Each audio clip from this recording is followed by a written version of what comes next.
hacia un sector de alta temperatura. El objetivo de la máquina no es refrigerar aquí abajo, sino calentar aquí arriba. Y entonces el objetivo de la máquina es QH, igual consume el W, y entonces el COP de la bomba de calor es QH sobre QH menos QL. Y dijimos que íbamos a dejar esas expresiones tal cual, sin simplificarlas ni nada, sino mantener simplemente el criterio.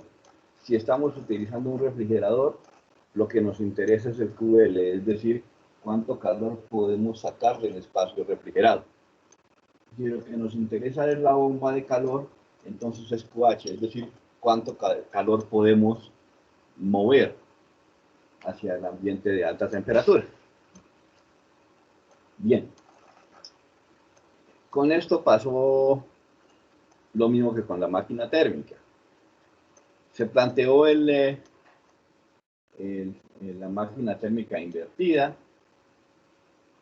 Planteando la máquina térmica invertida, entonces se expresa una última proposición de la segunda ley de la termodinámica, que dice que es imposible construir una máquina cuyo único objetivo sea mover calor de un foco de baja temperatura hacia uno de alta temperatura sin consumir trabajo.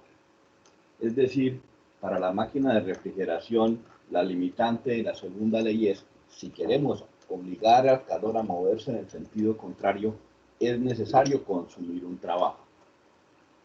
¿Cuánto trabajo se consume? Pues eso depende simplemente de la eficiencia de todo el sistema y de qué tan buenas sean los diseños de las máquinas. Bueno, en la máquina térmica vamos a ponerla aquí arriba como referencia. Recuerdan que lo que Rankine dijo fue: calentemos agua en una caldera. Esto es simplemente por tenerla de referencia. Eso ya es el dibujo que ya hicimos en la clase pasada. Entregamos ese vapor en una turbina que nos produce un trabajo neto en el eje.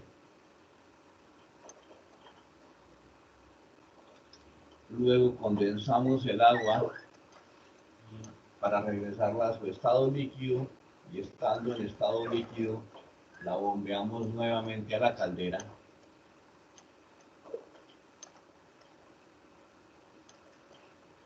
Y el flujo de fluido de trabajo es en ese sentido. Entonces venía el concepto de, bueno, ahora necesitamos una máquina que haga el trabajo al contrario, que en lugar de consumir calor a alta temperatura y botar calor a baja temperatura para producir un trabajo neto. Recuerden que el trabajito pequeñito que se le hace a la bomba, pues hay que restarlo del trabajo que produce la turbina para definir el trabajo neto. Entonces, la propuesta, que fue de varios investigadores, y por eso no tiene un nombre específico, fue pues exactamente invertir la máquina. Entonces arranquemos acá. En la máquina Rankine esto es un elemento de expansión, entonces vamos a convertirlo en un elemento de compresión. La única diferencia es que vamos a dibujar el compresor como un compresor de pistón, simplemente porque en la gran mayoría de las máquinas de refrigeración se utilizan compresores rotativos. Entonces, acabamos de reemplazar una máquina que producía un trabajo por una máquina que va a consumir un trabajo. Y como estamos pensando en la máquina invertida, pues nos vamos en sentido contrario al reloj, porque esto estaba en sentido del reloj. Después tenemos entonces el foco de alta temperatura, que en la máquina térmica recibe calor. Entonces colocamos un foco de alta temperatura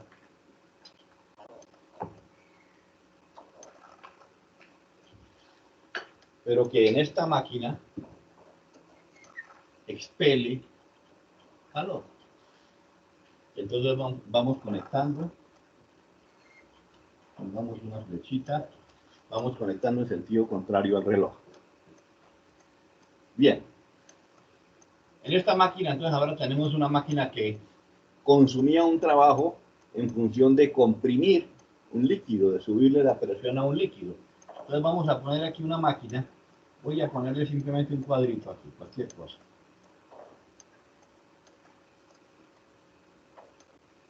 Que eventualmente produce un trabajo, logrando la expansión de algo que viene por acá. Y por último tenemos un intercambiador de calor cuyo papel es condensar el agua, botando un calor hacia la atmósfera.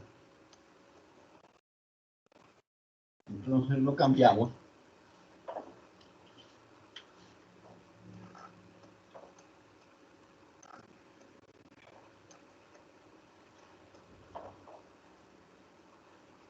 por un foco efectivamente de baja temperatura, pero el cuyo papel es absorber calor.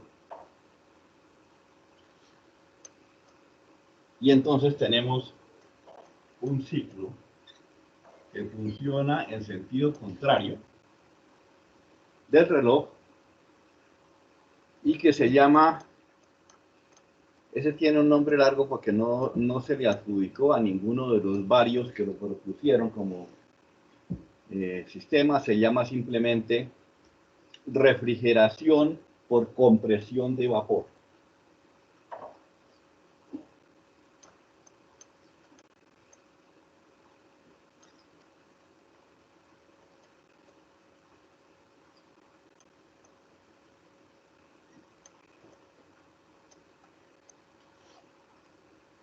Por ahí vi tal vez un autor que lo llama ranking invertido, pero ese nombre no ha sido, digamos, aceptado en todo el ambiente de los libros y de los tratados de termodinámica y de refrigeración, y se llama simplemente el ciclo de refrigeración por compresión de vapor, que proviene de invertir la propuesta de Rankine para la máquina térmica. Pero no fue Rankine el que lo propuso, fueron otras personas. Bien, con esto supuestamente tenemos la idea de cómo puede construirse la máquina para lograr refrigerar espacio o para lograr mover calor en sentido contrario a lo que es el movimiento espontáneo del calor. Con esa situación, pues estamos diciendo, para lograr que el movimiento de calor funcione en sentido contrario al normal, al espontáneo, tenemos necesariamente que consumir un trabajo. Bien, ahora piensen en lo siguiente. Esta es la maquinita que tenemos dentro de una nevera doméstica. Voy a borrar esto ya, esta referencia.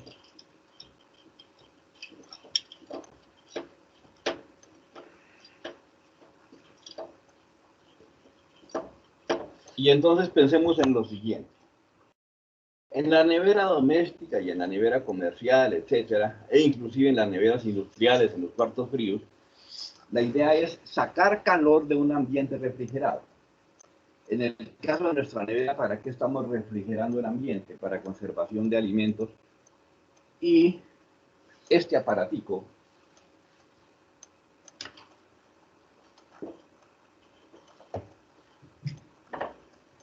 fíjense que el proceso es el inverso del otro, de modo que por aquí viene un vapor y aquí se condensa ese vapor.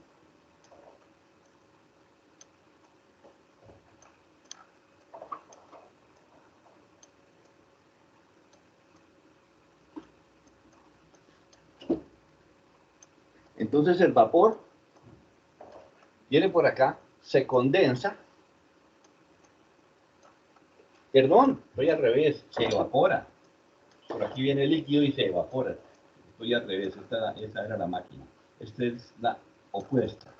Aquí se evapora. El evaporarse consume calor que lo toma del ambiente. Una vez que se ha evaporado, se comprime.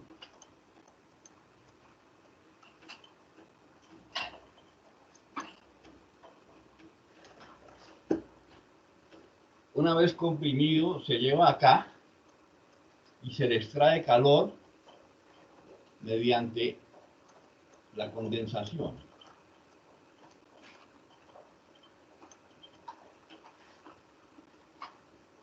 Y una vez en estado líquido y alta temperatura, intentaríamos expandir ese líquido para que nos produjera algún trabajo, es decir, inventarnos una mini turbinita que tomara el líquido acá y lo expandiera y lo pasara para acá. Pero esto es líquido, por aquí el líquido es esencialmente de volumen constante.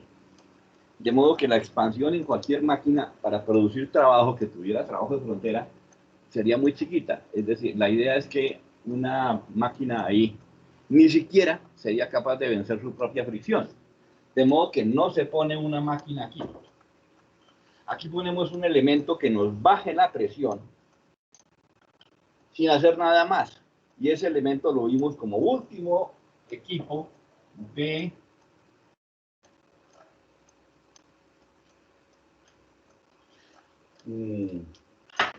los equipos de flujo estacionario de la primera ley, que se llama, recuerdan, el estrangulador. El estrangulador es un tubo donde simplemente se coloca una violenta restricción del flujo,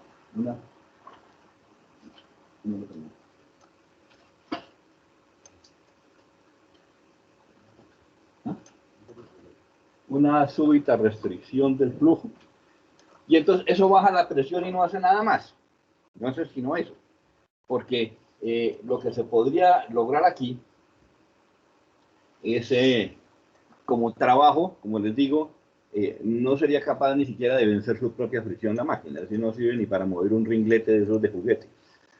Entonces, el equipo de refrigeración elimina aquí y cambia esto por lo que conocemos como el estrangulador.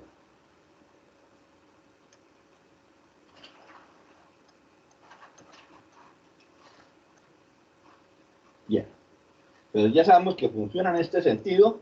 Vamos a poner números para hacer el diagrama de coordenadas.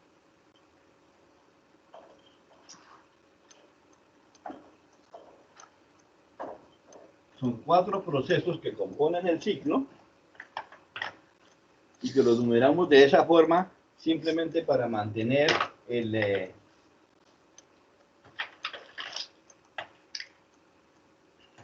estándar de todos los textos. Entonces, hagamos el diagrama P contra B.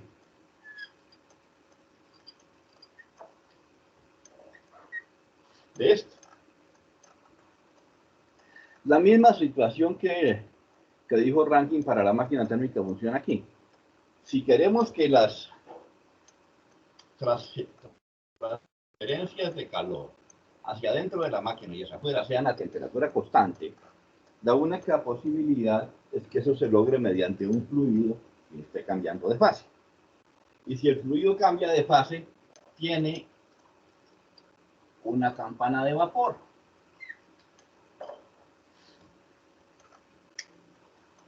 El sistema trabaja entre 2 presiones. La presión del condensador. ¿Por qué? Porque el condensador es un intercambiador de calor y los intercambiadores de calor son isobáricos. De modo que la presión del punto 4 y del punto 1 son la misma.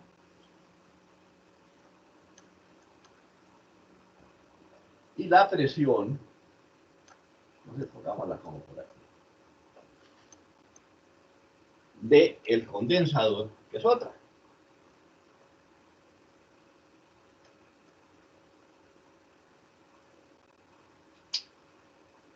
Y se supone que el compresor es adiabático y que el estrangulador también es adiabático. De modo que los procesos ahí son una cosa parecida a esto.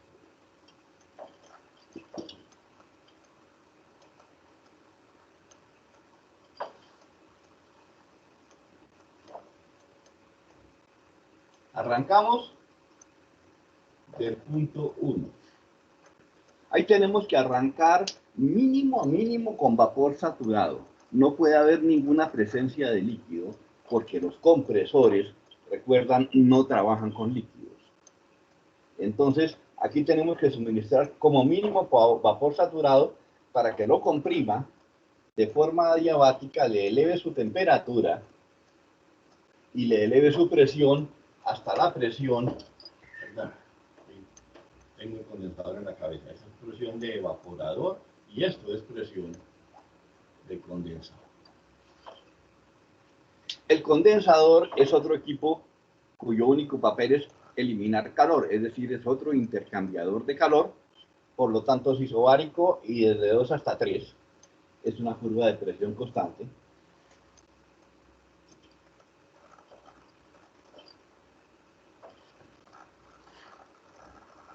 Y de 3 a 4 es un proceso teóricamente adiabático,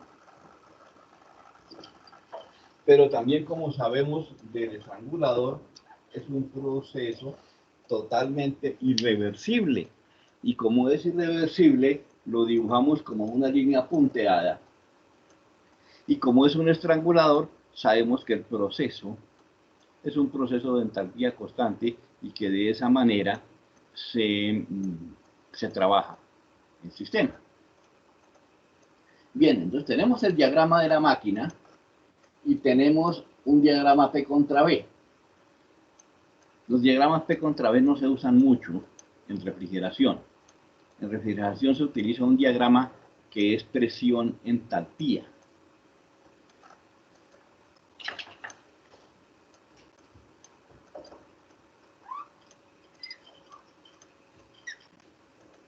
Presión por acá, entalpía en este eje. En ese diagrama, la campana de vapor más o menos toma esta forma.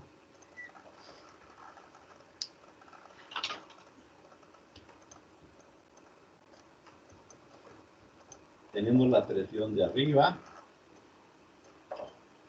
el condensador, la presión de abajo, evaporador, y entonces el ciclo es una compresión adiabática, que aquí en este diagrama es más o menos así, un enfriamiento a presión constante hasta llegar a líquido saturado, una estrangulación a entalpía constante. Como es entalpía constante, pues es una vertical, pero sigue siendo punteada porque sigue siendo un proceso irreversible, y un enfriamiento a presión constante. Entonces, aquí, en los dos diagramas, aquí entra QL y aquí sale QH. En el diagrama pH, lo mismo. Aquí entra QL y por aquí sale QH. La ventaja del diagrama de presión de entalpía es que está compuesto por 3 rectas, ¿cierto? Porque son 2 isobáricas, una isoentálpica, y en la mayoría de literatura que miren ustedes sobre equipos de refrigeración o sobre comportamiento de químicos de refrigeración, van a encontrar que les muestran más el diagrama pH que el diagrama PV. Realmente PV casi nunca se utiliza. Se utiliza el pH y otro que lo vamos a mirar después de que conozcamos la entropía, que es el diagrama TS. El PV en refrigeración no se utiliza nunca. Pero bueno, tenemos los dos diagramas, PV y pH. TS lo conocemos cuando conozcamos qué es la S y cómo se calcula. Ahora, ese diagrama que tenemos a la derecha Es el diagrama de una máquina de refrigeración que estaría funcionando en la nevera de la casa. Y resulta que en la nevera de la casa nosotros necesitamos que este sector esté por ahí a unos menos, no sé, pongámosle menos 15 grados Celsius. El congelador de la nevera. ¿Cierto? Si no tenemos elementos peligrosos, de pronto podemos dejarlo por ahí a menos 4 o menos 5, si lo que guardamos ahí es heladitos y lo que queremos conservar es hielo y cosas así, pero si ya metemos carnes, tenemos que bajarnos a menos 8, si metemos pollo tenemos que bajarnos a menos 14, y si metemos crustáceos, camarones y cosas de esas, probablemente tenemos que bajarnos a menos 18 para que eso sirva.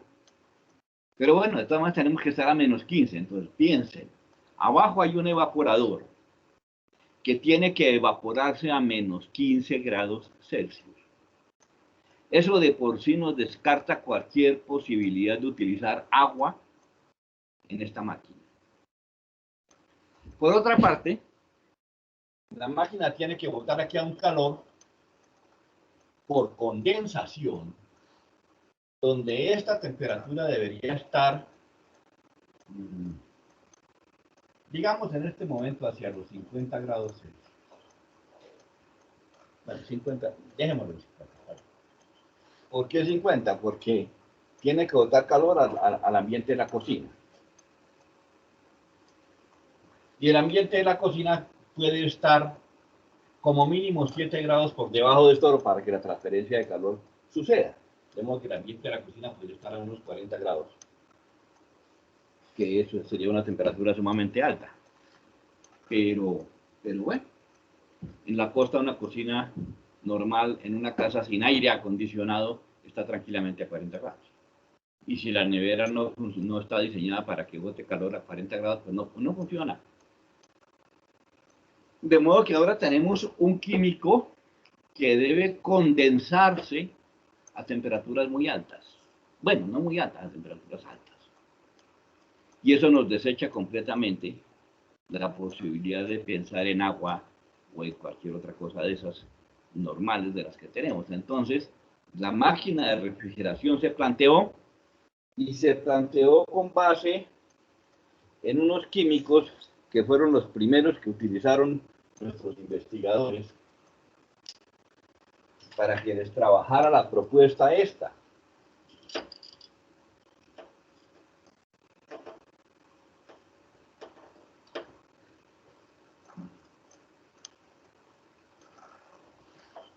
Y entonces ellos, a los químicos que estaban en estado líquido y se pasaban a estado gas o a estado vapor, de una forma relativamente fácil, los llamaban los éteres. Ese era el nombre de los que le daban los alquimistas del siglo XVI y XVII a esos químicos. Y encontraron que lo que ellos conocían como éter etílico y algunos otros éteres, como el éter sulfúrico, por ejemplo, podría más o menos meterse en un ciclo de estos y lograr algo de refrigeración. Y siguieron investigando de los químicos que ellos conocían en esas épocas para lograr un refrigerador útil para el uso humano, es decir, una cosa que nos mantuviera el sector frío en menos 10 grados siquiera para que la carne dure siquiera 24 horas sin congelarse, perdón, sin dañarse, pero que botara por medio de un compresor el calor a la temperatura ambiente. Y entonces, investigando, dijeron, hombre, el éter etílico tiene un problema grave para nosotros, y es que es inflamable. En cambio, si utilizamos amoníaco, que es el NH3, que en el árbol de refrigeración se llama el refrigerante 17, perdón, 117.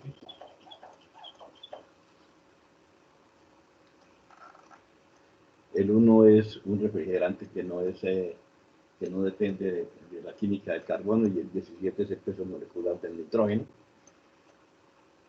Encontraron que sí, que el amoníaco era muy bueno para hacer todo ese proceso y que podían encerrar un poco de amoníaco aquí y hacerle el proceso de comprimirlo, condensarlo, transformarlo, evaporarlo en una máquina, y funcionaba perfecto siempre y cuando no se escapara del circuito de refrigeración, porque el amoníaco, ustedes saben, tiene por un lado un olor terriblemente fuerte y por otro lado ataca a algunos de los alimentos, por ejemplo ataca la carne. Entonces el amoníaco funcionaba extraordinariamente bien. Lo único es, tenemos que hacer sistemas con muchísima seguridad en el sellamiento para que no haya absolutamente ningún escape del químico, especialmente a los espacios refrigerados. Si se escapa aquí hacia la atmósfera no sería problema. Huele un poquito feo, pero no más. Pero si se escapa aquí dentro del espacio refrigerado, no solamente todo lo que está dentro del espacio se huele mal, sino que hay muchas de las cosas que el amoníaco las daña, las ataca y las daña. Entonces, siguieron las investigaciones y por allá por el año 1920, un señor con este apellido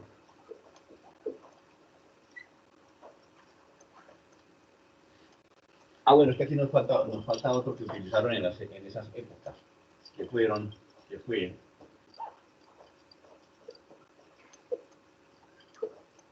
el isobutano, que ya se conocía en esas épocas como gas producto de las minas de carbón. Después de eso sí vino este señor.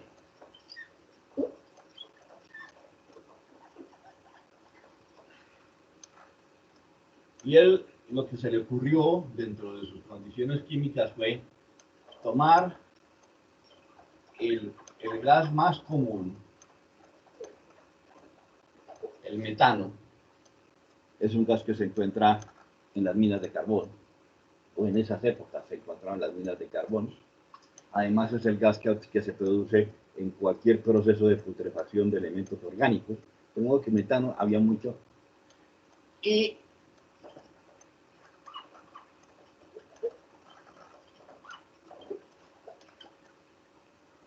lo hizo reaccionar con elementos químicos de la columna 7 de la tabla periódica, que son los halógenos, y creó una serie de refrigerantes que él los llamó marca de fábrica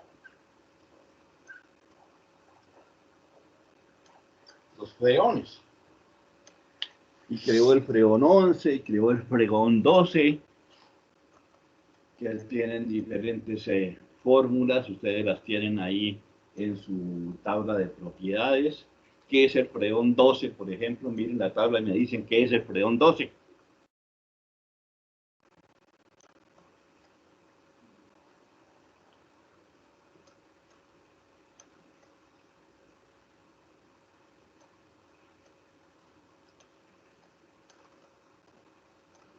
¿Ya? ¿Lo encontraron?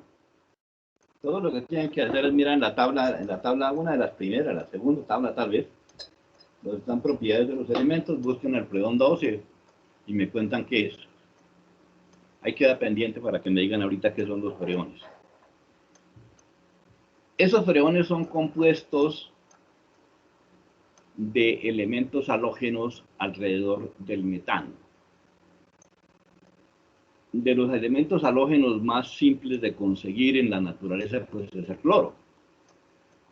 Para conseguir el cloro basta disolver sal entre agua, ponerle un par de electrolitos y descomponer el ion cloro con el ion sodio y tenemos cloro libre, sin mucha complicación y sin mucho costo. De modo que ya encontraron esos refrigerantes.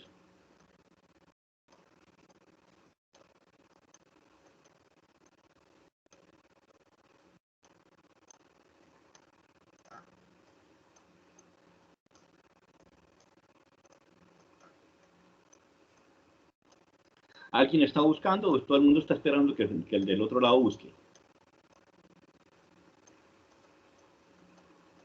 Profe, yo estoy buscando, pero no lo veo. Profe, es el que dice diclorodifluorometano, el freón 12, si no estoy mal. Dice que si no está mal, y si sí está mal, es que entonces.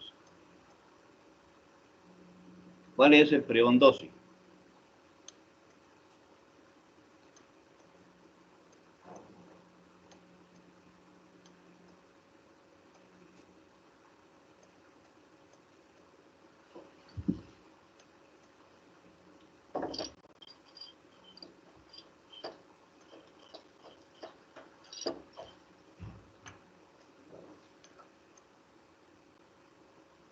¿Qué hubo?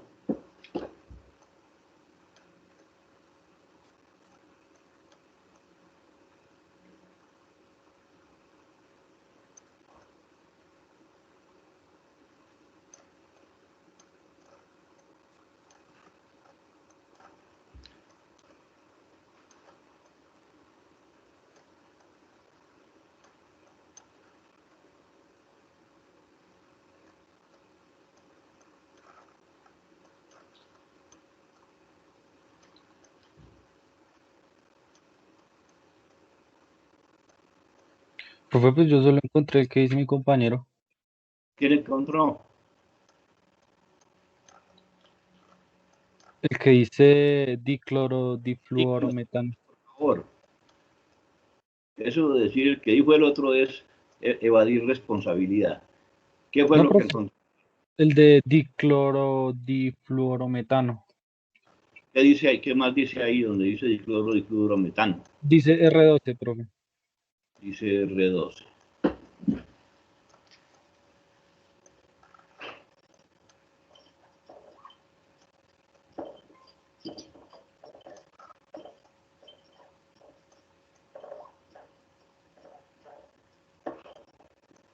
Eso es metano, ¿cierto?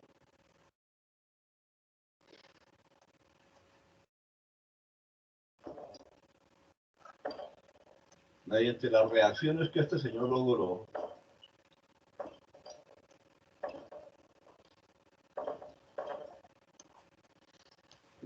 que elementos de los halógenos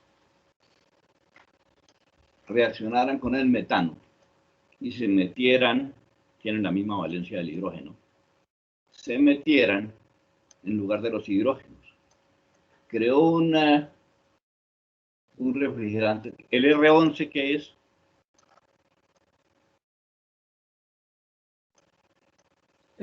Profe, el R11 sería triclorofluorometano. ¿sería o es? Es, profe, es.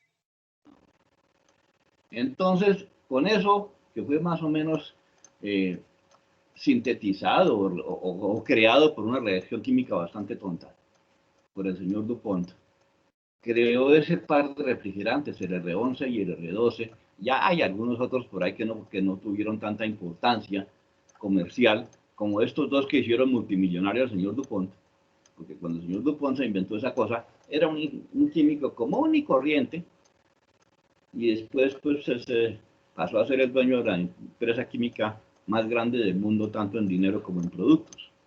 Hoy en día la descabezó Bayer, pero sigue siendo la segunda.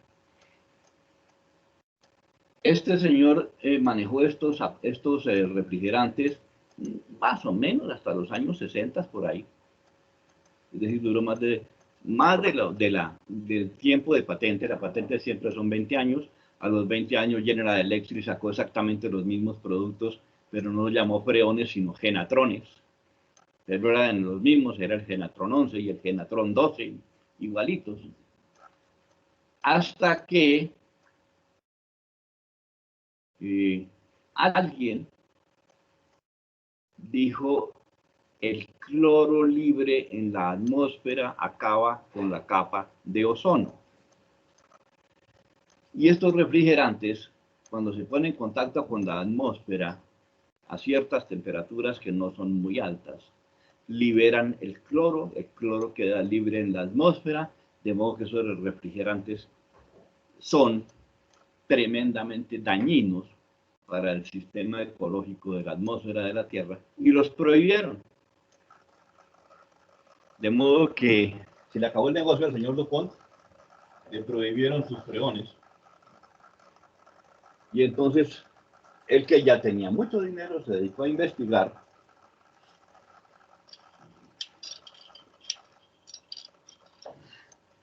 y produjo el 134A. ¿Qué es el 134A?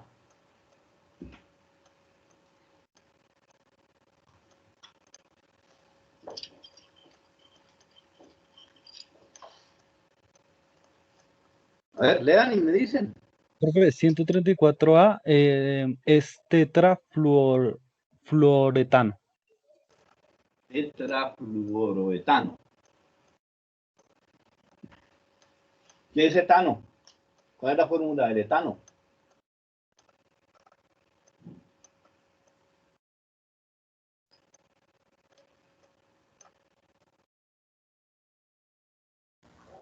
C2H5OH. No, eso no es el etano. Ese es el que ustedes consumen los viernes por la tarde. Eso es el etanol. El C2H6. C2H6. Así es. C2H6. 6 hidrógenos, 2 carbonos que son tetravalentes. Aquí tienen 3 conexiones, de modo que aquí hay una conexión monovalente. ¿Cierto? Eso es de la química que ustedes debían saber como ingenieros. Investíguenla si se la quitaron del pensum por un error de diseño de ingeniería. Entonces, esto es parte del diario de un ingeniero. Y entonces, al etano, ¿qué le hizo el señor?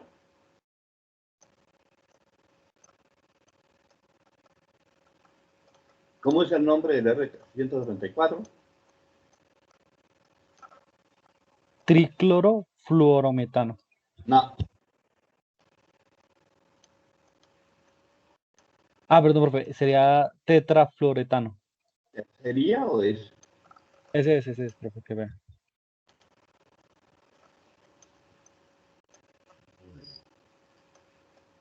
Dependiendo de dónde ponen los flúor, hay R134A o R134B. El más normal es este, que es el A. Es CF3CH2F, si no estoy mal. Pero bueno, eso es un R134A. No tiene cloro.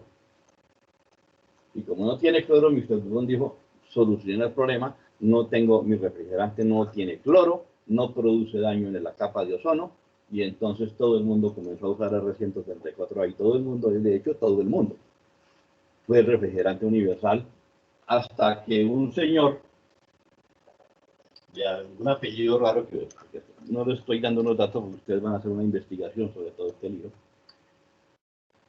encontró que el R134A tenía una huella de carbono absolutamente miserable. Es decir, el R134A tenía una huella de carbono 40 veces superior a la del CO2.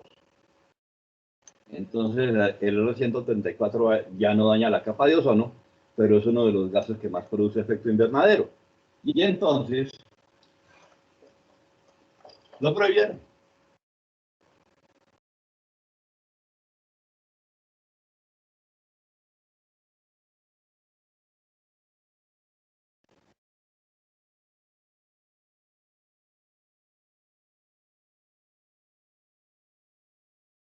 El 130.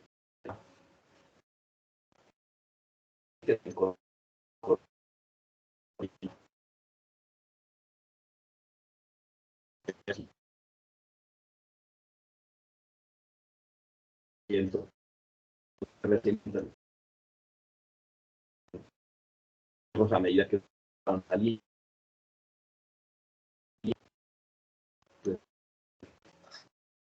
sí,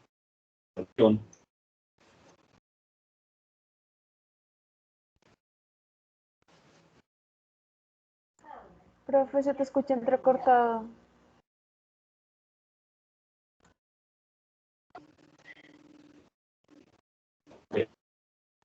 escucharon?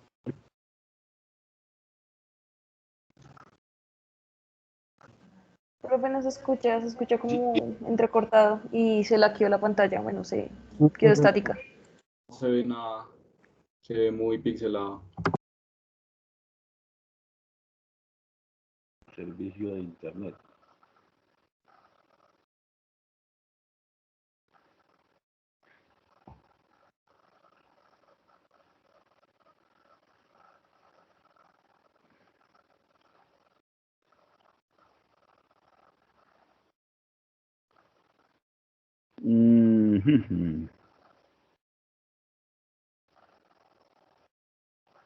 Esperen un segundo, es que tengo un conflicto aquí con la internet.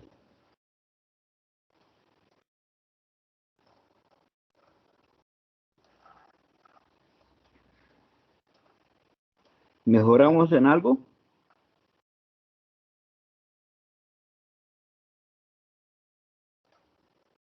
Profe, se ve más borroso. ¿Se ve más borroso que el anterior? Todos lo están viendo más pixelado. Sí, se ve más borroso. Grave cosa, porque entonces nuestro servicio de internet se cayó. A ver.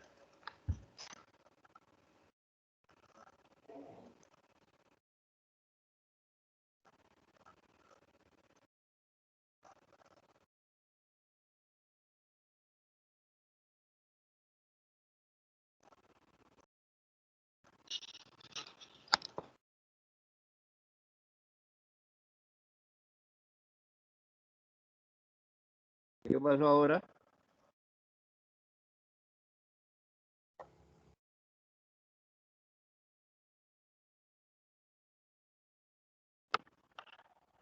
¿Mejoró o no mejoró? La profe ya mejoró un poco. Es muy raro porque estaba trabajando con internet cableada y ahora pasé a Wi-Fi y para ustedes es mejor. Bueno, sigamos ahí a ver hasta dónde nos aguanta.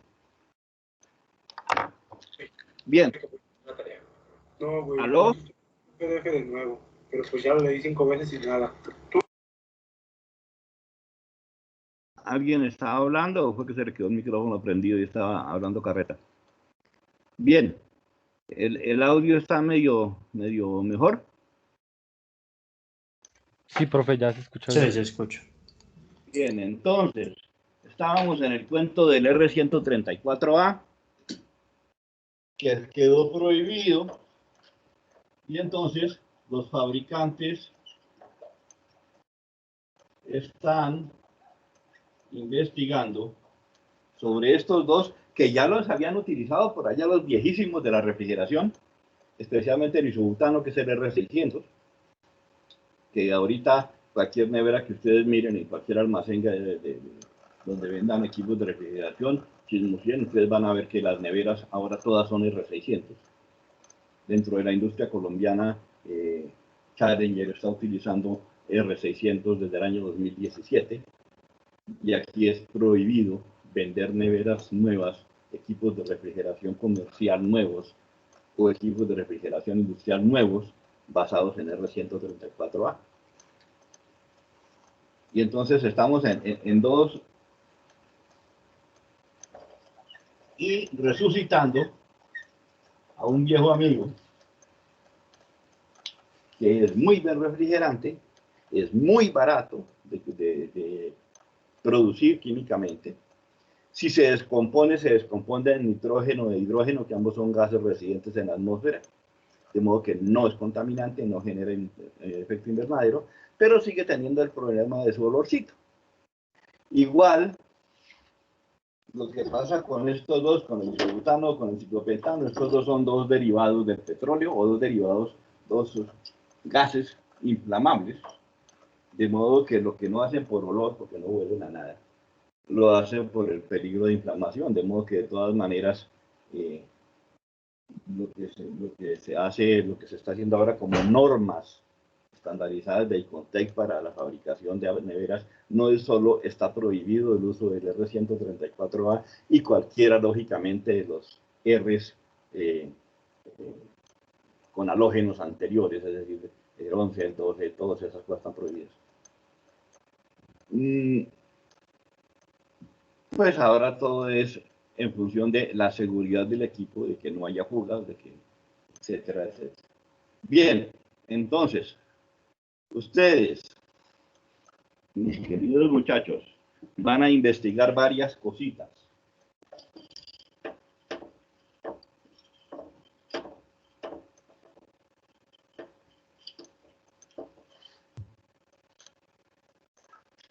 Primero, van a buscar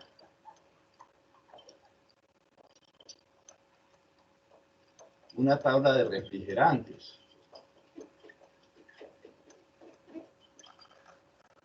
Y en esa tabla de refrigerantes comerciales van a incluir lógicamente el R600 y van a buscar otros refrigerantes.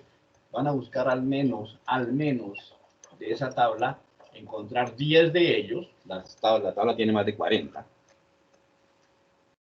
y explicar de qué se compone el refrigerante y cuál es su aplicación, porque es que refrigerantes se necesitan para muchas cosas.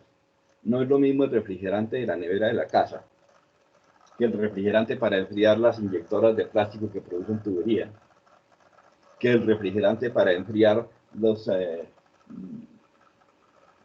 blancos de metal que se utilizan en maquinados de alta velocidad. Se mantienen los metales a muy bajas temperaturas para lograr maquinados casi perfectos por la ausencia de dilatación.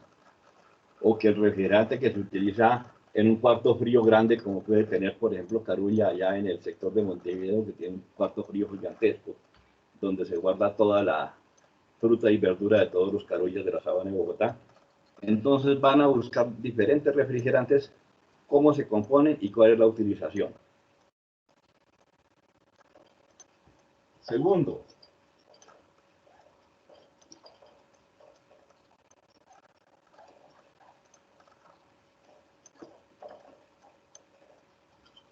¿qué es cuándo se firmó el protocolo de Kioto?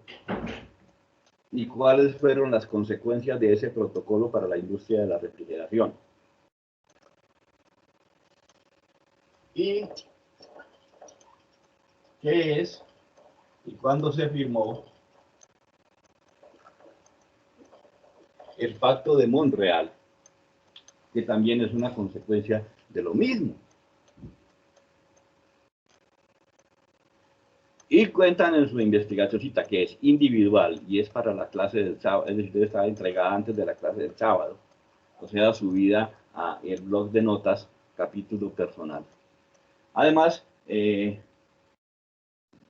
nos cuentan si Colombia firmó esos dos documentos o no los firmó y cuáles son las consecuencias de esos dos documentos. Entonces, y de la tabla de refrigerantes, los refrigerantes son una R y una serie de números, que pueden ser 3, 4, 2, 3 o 4. Aunque no es extraordinariamente precisa, estos números quieren decir alguna cosa. Entonces, ¿cuál es el significado del código R algo para los refrigerantes? ¿Qué se deduce del código? Por ejemplo, en el R134, ¿qué quieren decir el 1, el 3 y el 4? O en el R118, ¿qué son el 1, el 1 y el 8? ¿De acuerdo? Eso es necesario, es simple cultura de ingeniería, de saber un poquito de eso. Y no contentarse con que el ciclo de refrigeración se lo inventó Le Corbusier no sé cuándo. No fue el señor, ese señor arquitecto. Se lo inventó no sé quién diablos y se resuelve así. ¿Para qué se resuelve? Cuando ustedes tienen un problema de una instalación no sé, de transformadores gigantes, allá hablo para los eléctricos, que tienen que refrigerar con aceite de refrigeración, porque si no la eficiencia del transformador se baja muchísimo por el recalentamiento. Entonces, ¿qué refrigerante usan y por qué? En los mecánicos esto no es solamente de potencia. Si se van a trabajar a una empresa de plásticos, pues las inyectoras hay que refrigerarlas. Si están trabajando en una empresa de farmacia, con mayor razón. Y según el ambiente y lo que se vaya a refrigerar y las temperaturas que se quieren mantener, existen muchos refrigerantes, muchos de los cuales son mezclas balanceadas de refrigerantes existentes básicos. Entonces lo que quiero es que aprendan un poquito de eso y aprovechen la termo para aprender algunas cositas útiles, en lugar de aprendernos una sarta de fórmulas y un poco de problemas, que eso siempre los podrá resolver cualquiera de los simuladores. Entonces, ese es el trabajito. Ustedes lo presentan como quieran, me van a hacer una investigación sobre refrigerantes, protocolo de Kioto, pacto de Montreal y significado de la codificación R para los refrigerantes. Lo de costumbre lo hacen en Word, lo marca con su nombre y toda esa cuestión. Presentación como presentan las cosas los ingenieros y lo suben por favor y ahí estamos juntando ya varias cositas para tener notas para el segundo corte. Bien, entonces terminamos el cuento. Profe, ¿para cuándo es? Para el sábado. La siguiente clase. Ahora, si lo hacen antes, pues lo pueden subir antes del sábado. Pero después del sábado, no. Bien. Entonces, estaban planteadas todas las cosas. La máquina térmica de Clausius, con sus correspondientes dos enunciados de la segunda ley, que ya los dije aquí, me imagino que los copiaron. La máquina de refrigeración con su correspondiente enunciado consecuencia de la segunda ley, que ahí lo deben tener ya. Pero entonces venía todo el lío de, bueno, ¿y la segunda ley qué es lo que hace y en qué nos limita realmente? Y entonces vino un señor francés de apellido Carnot. Hizo una pequeña, o grande más bien, una grande investigación, y esa grande investigación, el señor Carnot, curiosamente, la sintetizó en un trabajo que está muy lejos de ser un tratado matemático, es algo más como un cuentico, que lo encuentran ustedes en internet en su lenguaje original, francés, y si buscan traducciones, por favor que no sean traducciones hechas con el traductor piel roja de Google, eso no sirve para nada. Seguramente lo encuentran trabajos buenos de traducción del cuadernito de Carnot. En original eran como 28 o 30 páginas nomás, que era una cosa que traduciéndola así medio literalmente se llamaba el Tratado de la Potencia del Fuego. Entonces Carnot hizo la siguiente, digamos, estudio. Voy a colocar un cilindro horizontal para quitarme los problemas de potencial, exento de fricción, con un pistón que se puede mover hacia la derecha. Voy a ponerle aislamiento, pero para que piensen, de aquí en adelante el cilindro está totalmente aislado. Es decir, los procesos que plantea Carnot en su trabajo son totalmente exentos de transferencia de calor, con excepción de las que él voluntariamente quiere poner. El pistón está perfectamente aislado, es decir, tampoco hay pérdida de calor por el pistón. Entonces, la cabeza del pistón, o sea, más bien la cabeza del cilindro, está completamente aislada. Y dentro hay un fluido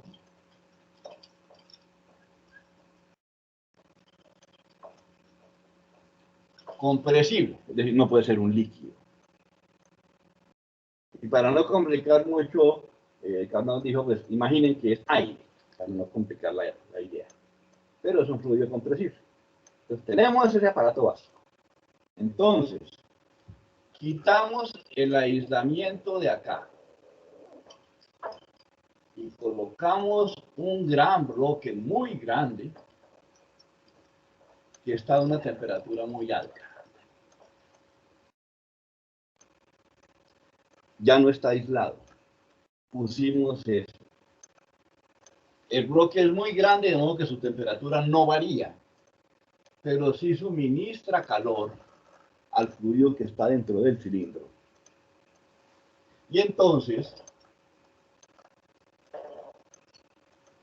hace que el pistón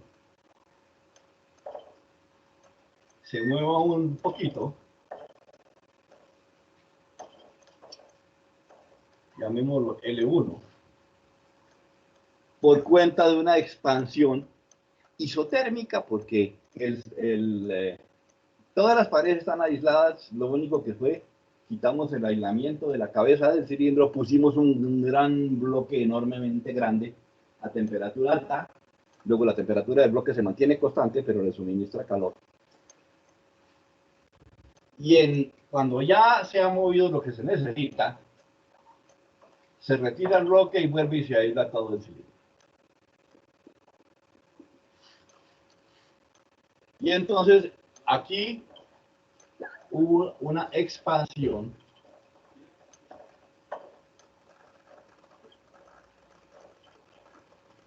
isotérmica. Bien, dejamos que el sistema siga trabajando y como se le suministró una gran cantidad de energía interna en función del calor, entonces el pistón se va a seguir moviendo hasta que al fin para por allá al final. Se sigue moviendo simplemente porque el gas adquirió una energía interna grande y se quitó el suministro de calor, pero él se sigue expandiendo en un proceso de expansión adiabática, ¿cierto?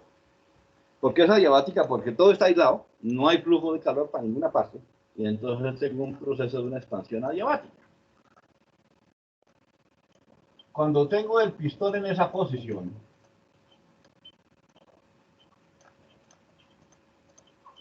allá bien lejos como en esta posición, todo aislado, entonces quito el aislamiento del frente, pongo un gran bloque de algún material a una temperatura muy bajita, de modo que se viene calor para acá. El gas que está dentro del cilindro, cualquiera que sea, pierde energía interna y se comprime. Y entonces termina el pistón por aquí más cerca de su cabeza en un proceso de compresión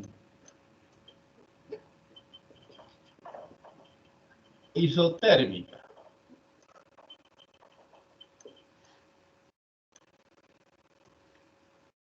Cuando termina la compresión isotérmica, retiramos el bloque, volvemos a dejar todo aislado, y como el bloque se llevó una buena cantidad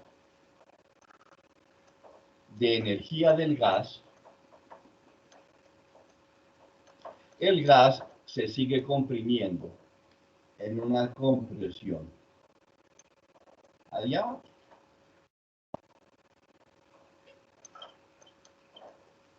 Bien. Hasta ahí, pues el jueguito de Carnot era jugar un poquito con fuentes de calor y hacer que el pistón se moviera. Entonces, Carnot terminó diciendo lo siguiente. Primero, los movimientos del pistón se hacen a velocidad infinitamente pequeña, lo que implica que el proceso es 100% reversible, todo. Segundo, todo lo que nos interesa es colocar los bloques, el de alta temperatura y el de baja temperatura, a unas temperaturas y una cantidad de tiempo tal que cuando termine aquí esté exactamente en la posición inicial.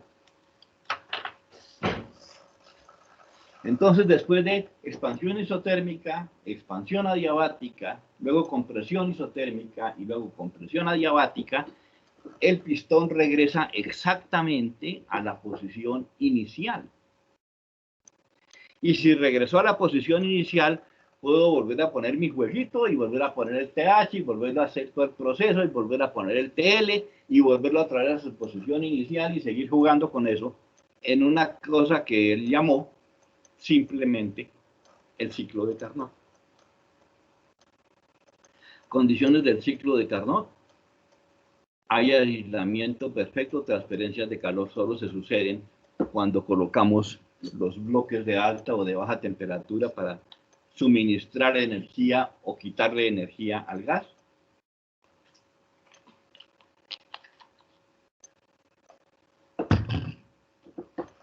Despreciamos los cambios en potencial porque si les molesta pongo mi cilindro horizontal. No hay fricción entre el cilindro y el pistón. Y por último, las velocidades de movimiento son muy pequeñas, de tal manera que podemos considerar los procesos 100% reversibles. ¿Listo? ¿Copiaron todo ese ciclo? ¿Están listos? ¿Puedo borrar?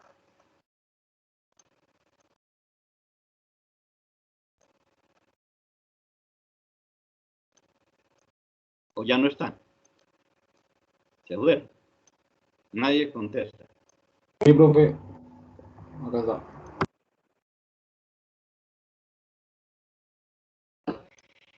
Bien, entonces, aquí me toca borrar porque el tablero es muy chiquito.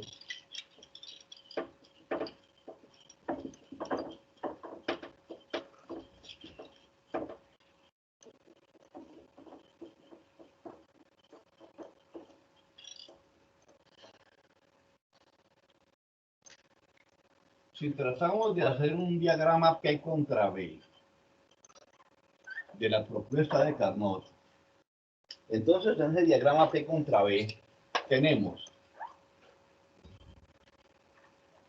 dos isotérmicas, una isotérmica alta y una isotérmica baja, conectadas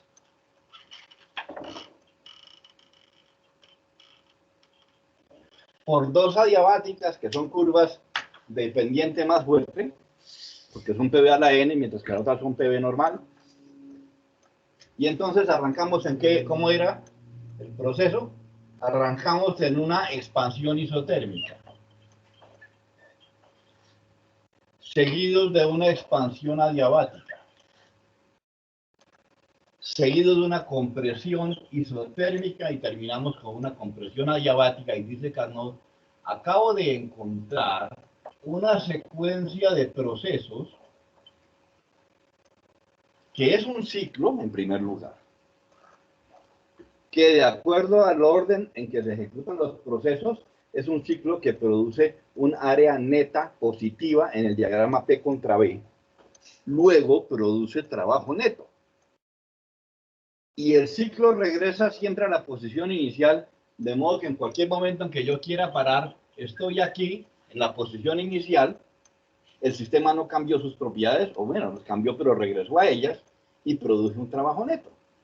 De modo que, bajo las condiciones que yo me imaginé, este ciclo cumple las características de la máquina de Clausius, es decir, transferencias de calor únicamente a través de isotérmicas. Los demás elementos que cierran el ciclo no tienen transferencias de calor. Entonces, eso cumple el monachito que hacía Clausius de la máquina térmica. Tengo una máquina térmica y listo, acabo de diseñar un motor térmico. Y entonces ese fue el trabajo de Carnot. Me parece a uno muy bobo, pero es muy importante, y por ese trabajo, entonces el señor Carnot se considera el padre de la termodinámica moderna, más por las consecuencias de tener una máquina que funciona, como por las cosas que demostró. Entonces, una vez terminó, el señor Carnot con esto, no se contentó con eso, sino que siguió investigando.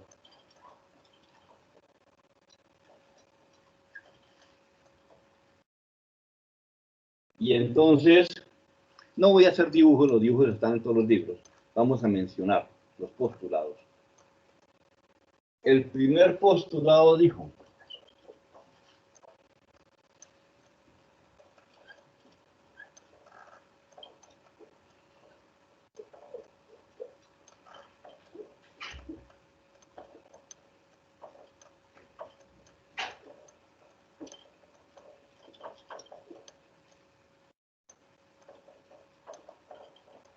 bueno, pongámoslo más bien, no, sí, irreversible.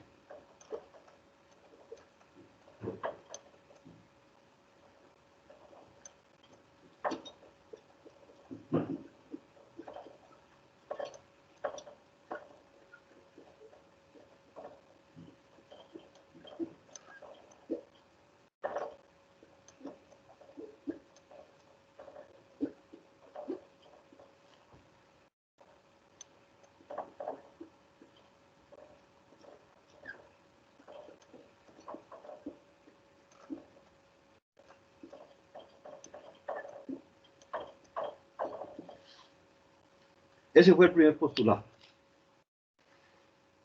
No se puede construir una máquina que no sea de Carnot, o sea, una máquina irreversible. La de Carnot es reversible, que tenga más eficiencia que una máquina de Carnot entre las mismas TH y TL. De modo que esto le puso una situación un poco más seria, real, a la segunda ley, ¿cierto? La segunda ley dice, desde el principio, desde el primero de los principios de Clausius, no es posible una máquina 100% eficiente. Siempre tiene que haber un desperdicio de calor a baja temperatura. De modo que hay parte del calor que no se aprovecha, por lo tanto la máquina no es 100% eficiente. Y si asumimos que el elemento TL no existe, entonces la máquina no existe. Pero ahora Carnot dice una cosa un poco más seria. No solamente la máquina no puede ser 100% eficiente, sino que tiene un límite teórico que es la eficiencia de una máquina de Carnot. Es decir, entre este par de isotérmicas, la máxima eficiencia posible la da una máquina de Carnot. Y la demostración, pues simplemente aparece de diferentes formas en los libros. Me gustaría más que leyeran el trabajo de Carnot y miraran esa situación. Él dice, porque si consideramos que existe una máquina más eficiente que la máquina de Carnot entre dos temperaturas, entonces violamos la segunda ley de la termodinámica. Porque estaríamos construyendo una máquina de movimiento perpetuo. Listo. Pero esto, como les digo, le puso una limitante más real al cuento de la segunda ley. Ya no es 100% eficiente, no. Ya es el tope de eficiencia es este. Lo da una máquina de Carnot. Segundo postulado.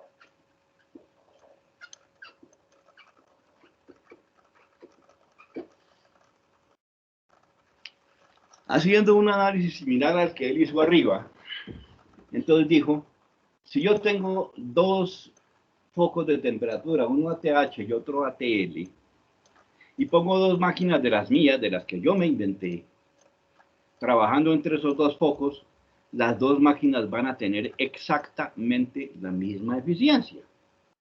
Luego, la eficiencia de la máquina es completamente independiente, y mucho ojo que esta es la parte más importante. La eficiencia de una máquina de Carnot es independiente del fluido de trabajo que está dentro de la máquina. La eficiencia de una máquina de Carnot solamente depende de TH y TL, no más.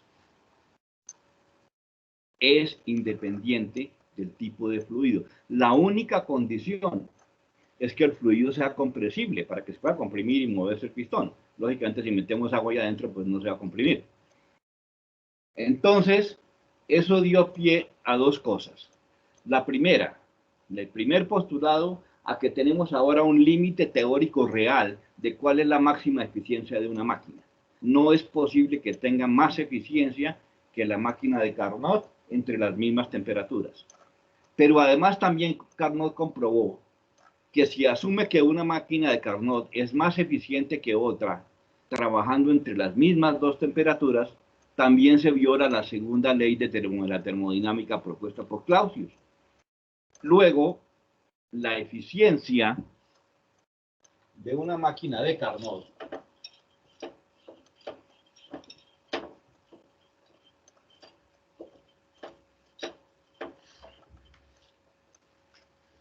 la eficiencia térmica de una máquina de Carnot, que por definición es 1 menos QH, perdón, menos QL sobre QH, es función exclusiva de TH y TL. No es función de nadie más. No tiene que ver ni la materiales de los cuales está hecho la máquina, ni cuál es el fluido de trabajo dentro de la máquina, siempre y cuando se cumplan las condiciones de Carnot, ¿cierto? Cero fricción, 100% reversible. Si ustedes escriben esto, pueden decir que QL sobre QH es función exclusiva de TH y TL, ¿cierto? Porque en una función pueden quitar una constante y eso no afecta a la funcionalidad. Entonces están diciendo QL sobre QH. Lo que voy a pintar aquí no es la demostración está más o menos detallada por los diferentes autores, pueden consultar diferentes autores. Entonces, si podemos escribir esto, podemos escribir esto también. Es igual a una función de, voy a ponerla 1, sobre otra función. ¿Cierto? Matemáticamente no tiene ninguna explicación, es perfectamente correcto. Si digo que QLQH es igual a, no sé, a E a la TL sobre TH por el seno hiperbólico de TL, entonces yo digo, bueno, entonces ahora hagamos una división de dos funciones similares y es igual. Sigue siendo una función matemática, que es lo que nos interesa. Y esa última expresión dio para hacer una cosa importante.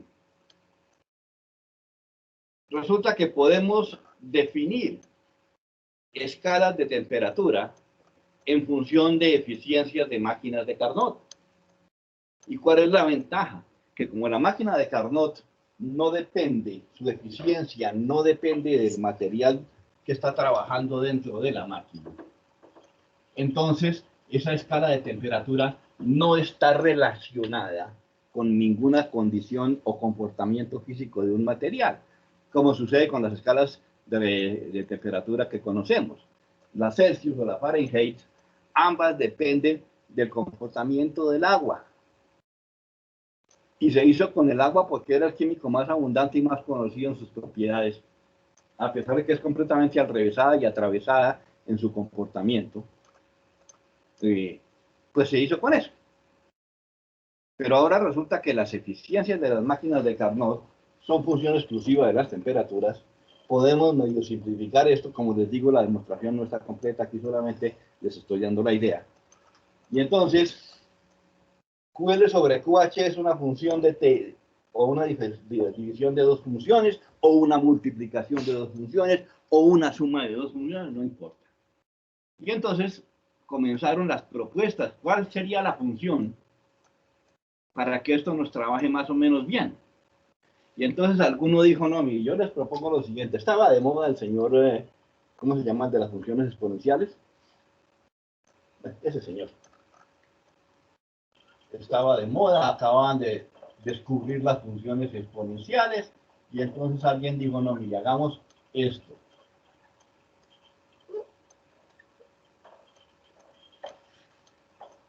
Funciona perfecto porque la función exponencial es una función que se deriva como ella misma o se integra como ella misma, y tenía muchas ventajas.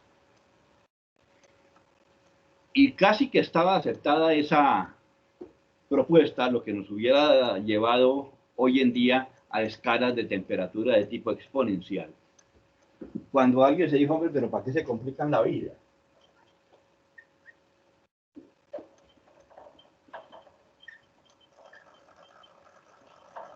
Hagan simplemente eso. No se pongan con exponenciales, ni senos, ni vainas de las raras, sino hagamos una función lineal que también se comporta como necesitamos que se comporte. QL sobre QH, definámosla igual a TL sobre TH. Esa fue la propuesta de un señor al que le debemos que las escalas de temperatura sean iguales a las otras. Esa fue la propuesta del señor Rankine. Y con base en eso se definió la escala absoluta de temperaturas para el sistema métrico en esa época, hoy internacional de unidades, la escala Rankine. Entonces, esta fue la propuesta de Mr. Rankine. Era, como se dan cuenta, era un tipo muy influyente en el área de las ciencias térmicas. Y entonces, si regresamos rapidito para atrás para terminar hoy, si QL sobre QH es igual a TL sobre TH, entonces la eficiencia de una máquina de Carnot es 1 menos TL sobre TH.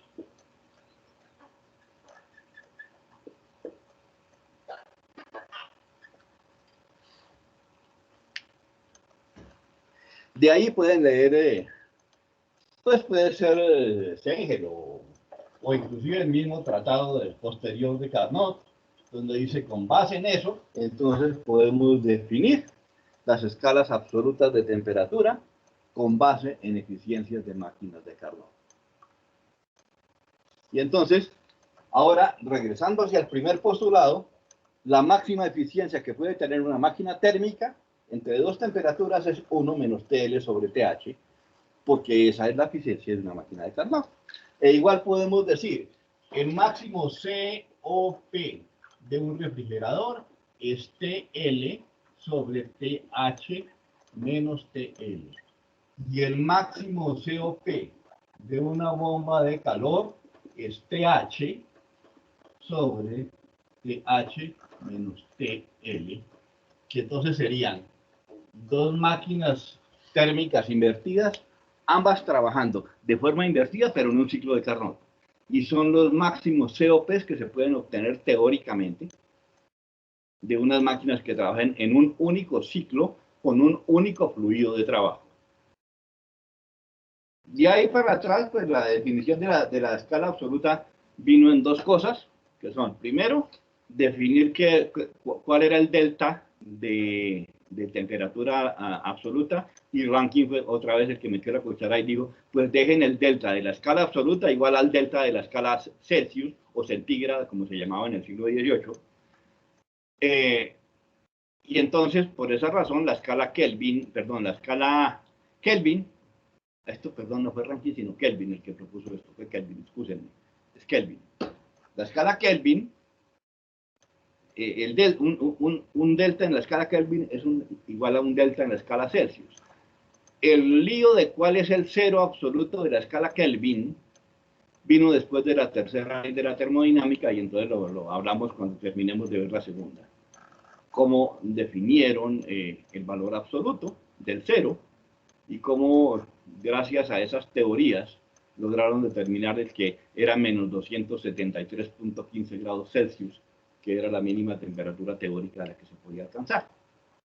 Bien, con eso pues tenemos más o menos cubierta la segunda ley. Ustedes van a tener que leer un poquito más. Realmente después de que hagan este trabajo de los refrigerantes, van a tener otro trabajo de lectura y no tanto resumen como, bueno, ya miraremos cómo se hace ese trabajito para terminar de leer un poco sobre segunda ley y entender un poco cuáles son las consecuencias de la segunda ley para nuestros sistemas termodinámicos, porque todo lo que estamos viendo depende de la segunda ley. La segunda ley es la que nos tranca todos los procesos ideales y la que hace que las máquinas térmicas no sean las máquinas térmicas tal como las quisiéramos, sino que están limitadas por la segunda ley. Bien, entonces no se les olvide el trabajo de los refrigerantes. Yo dejo a la creatividad de cada uno de ustedes cómo van a presentar su trabajo. En todo caso, los temas son averiguar al menos 10 de los refrigerantes en una tabla, para qué se usan y cuáles son los límites de temperatura de ellos. Kioto, Montreal y la codificación R. Bien presentadito, por favor. Eso para el sábado. Y el sábado pues tendremos algo de lectura sobre segunda ley. Y el sábado comenzamos problemas sobre segunda ley. Bien. Vamos a ver cómo se sigue comportando, porque hoy me tocó cambiar de equipo porque el normal le falló el audio. Y a última hora estaba trabajando con internet por alambre y parece que la Wi-Fi trabaja mejor. No sé, no tiene sentido, pero bueno. Entonces, nos vemos el sábado. Que estén bien. Hasta luego. Vale, profe, hasta luego, profe. Bien.